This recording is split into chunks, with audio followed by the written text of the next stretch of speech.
Parivadini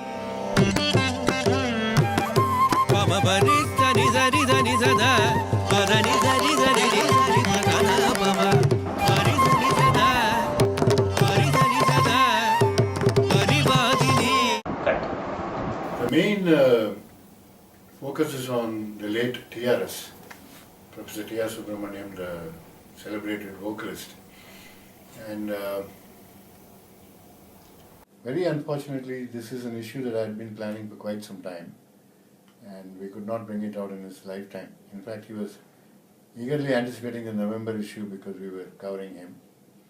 And actually, I got the main cover story a day after his death. So it's a very sad thing. But I think it's come out very well. People have written with a great deal of affection about him and about his mastery of the medium, mastery of his art, his very original thoughts on the subject, knack of being present in the midst of controversy quite often. And it has come out as a very affectionate tribute to him.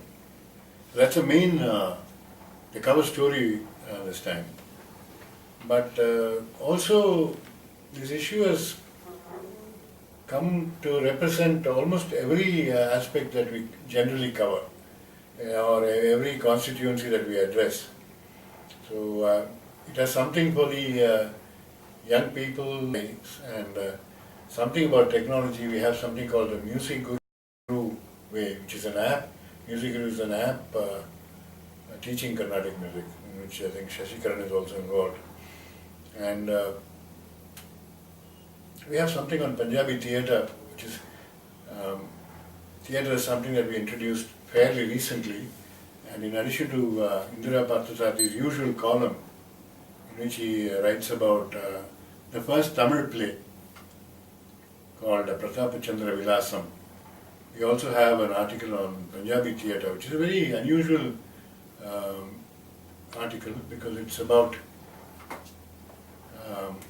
the rural ambience of Punjabi theatre, especially at a time when Punjabi as a language has been dropped by Delhi University from its curriculum.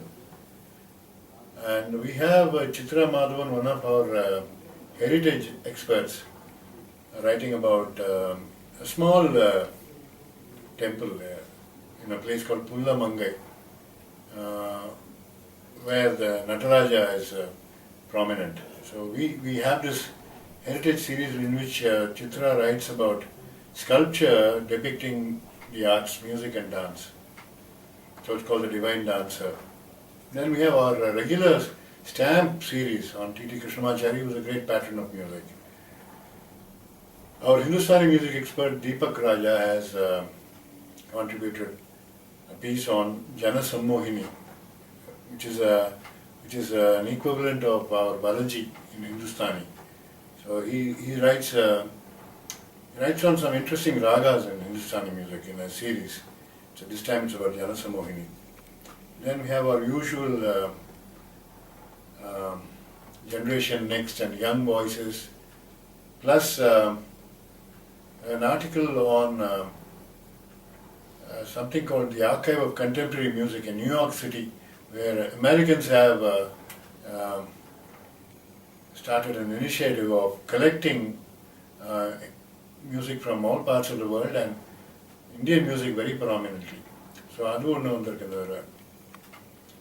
we have tried, which also means that we are now finding writers from around the world increasingly. So the New York piece is written by somebody who lives in Boston, Shushita Rao, and then a young NRA musician, Sushma Somashekaran, who lives in Singapore and divides the time between Singapore and Chennai. She does that series called Young Voices. And of course Kalidas, our veteran Mridanga Vidwan, writes on future talents in Carnatic music, while Nandini Ramani does the same for dance, for Bharatanatyam and other dance. So both of them are featured in this issue. So in this issue we have also introduced a new feature called Shruti Fiction, and this time it is the first part of a two-part translation of Kalki Krishnamurthy's novella or a long short story called Thiruvalundur Sivakkolundu. It's about Nasara Vidwan and his problems. And it's a romance actually. Ends in tragedy if I'm not mistaken. Anyway, this is something we introduced online some time ago. We've been carrying fiction on our arts, music and dance. And this is the first time we have introduced it in print. And hopefully this will be a regular feature of Shruti. So it's been translated by Gauri Ramnarayan, who is Kalki's granddaughter. So hopefully we'll find a readership for this. It's an experiment we are trying, and our challenge is always how to retain our present readership with an average age of maybe 60 or so, or at least 50, and at the same time attract young readers. So it's a very tricky balancing act. So I don't know.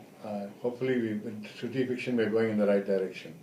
So it's a fairly all-round issue, I would say, because we have covered almost everything that we try to cover during a year, and this one particular issue. The only omission is Vedavali's column, Sangeeta Kalanidhi, R. Vedavali's column, where she talks about some nuances of Carnatic music.